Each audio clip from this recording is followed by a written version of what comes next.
আজকে এসআইআরে অনেক মানুষের নাম ডিলিট হয়েছে। হ্যাঁ, কেন ডিলিট হলো? আন্ডার অ্যাডজুডিকেশনে গিয়েছিলেন বলে হলো। কেন আন্ডার অ্যাডজুডিকেশনে গেলেন? লজিক্যাল ডিসক্রিপেন্সি হলো বলে।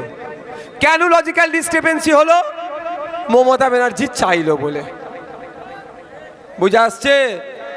ক্যামেরা রেকর্ড হচ্ছে, নির্বাচন কমিশনের এখানে ক্যামেরা আছে, এই ক্যামেরার ভিডিও মমতা ব্যানার্জির কাছেও যাবে।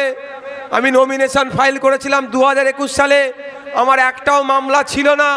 2026-এ নমিনেশন ফাইল করেছি, 17খানা মামলা এসে গেছে।